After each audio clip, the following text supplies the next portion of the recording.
It starts on a stormy night. Tess Marshall arrives at the 467 Barbary Street Airbnb she reserved, but she is still looking for the home key or contacting the person who booked her. She rings the doorbell as soon as she leaves after observing the house's light turn on. When Keith Toshko answers, he claims to have also reserved the residence.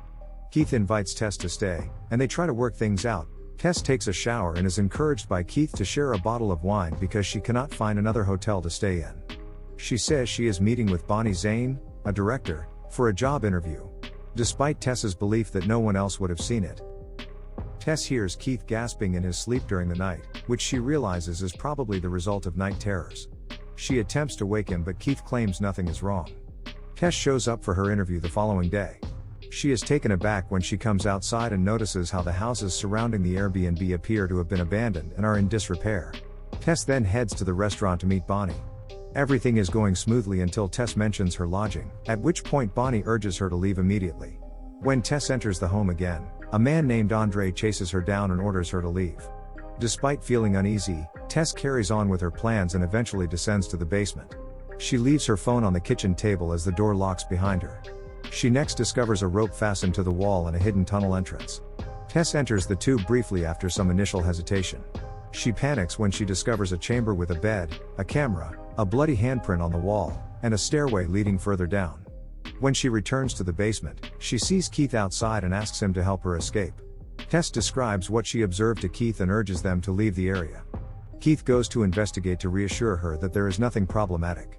After some while, Tess descends the stairway in search of Keith. She can hear Keith yelling and pleading for assistance. He claims that something bit him when Tess discovers him in the tunnel. Before they can escape, the mother, a horrific nude humanoid monstrosity, appears and smashes Keith's head. After an unspecified period, screenwriter A.J. Gilbride receives a call from his co-workers while he is on the road. They inform him that he is no longer working on their most recent project due to a woman's claim that A.J. sexually assaulted her. Although he insists on his innocence, even his accountant withdraws as a client. Later, when A.J. goes out with a friend, he almost openly admits that he coerced the woman into having sex. Later, A.J. travels out of the state to his rental home, which also happens to be the Barbary home. When he gets there, he looks for Tess's bags before entering the basement to look around, and the mother finds and pursues him before he plunges into a pit where Tess is also held captive. Rewind to the 1980s, when Barbary Street was crowded with people.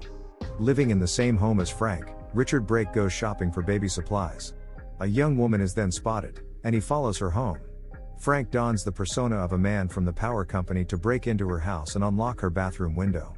When Doug, his neighbor, returns home, he tells Frank that he and his wife are selling their home. Tess tells AJ to be quiet and cool down when they are back in the present. Tess drinks from a baby bottle that the mother then lowers into the pit, but AJ seems less eager. The mother approaches Tess in the pit and treats her as if she were her kid, but she snarls and screams at AJ. While Tess and AJ successfully ascend out of the pit and start to leave, AJ is left behind and imprisoned in a room where the mother makes him suckle from her. Before the mother can get to Tess, she successfully breaks the window leading to the basement and is dragged out by Andre. Tess refuses to return to liberate AJ despite Andre's best efforts to teach her to safety. Tess phones the police, but when they show up there, they think she's a strung-out addict because of how she looks. She takes them to the house, but the police depart because she cannot show them any evidence of a crime. Tess waits until dark outside before breaking in to collect her keys. The mother appears as Tess gets into her car and tries to break into it, but Tess drives into the side of the house to kill the mother, only briefly knocking her out. Frank is bedridden and on the verge of passing away when AJ enters the room. Frank takes out a revolver and kills himself. AJ leaves the room after grabbing the weapon, and Tess is down there and calls to him, which causes AJ to become alarmed and fire. Despite being shot in the abdomen, AJ assists Tess in leaving the house. Tess brings AJ to the area near the water where Andre instructed her to seek refuge. He informs them that Frank was the property owner and was probably the source who hired the victims. The mother is a result of incestuous rape occurring in the home for more than 40 years. He would kidnap women and rape them, producing offspring that he would also rape. Andre is sure she can't find them, but his certainty is swiftly dispelled when the mother appears, pulls his arm, and beats him to death. Tess and AJ flee for protection and climb a water tower. Just as the mother begins to approach them, AJ drops the gun. AJ believes he can turn things around and save them both. He snatches Tess and falls her from the tower because he knows the mother will grab her baby out of instinct.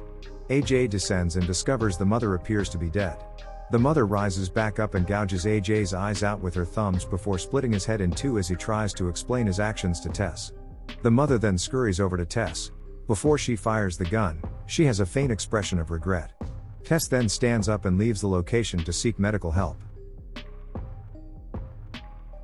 Thanks for watching. For more content, please subscribe to the channel.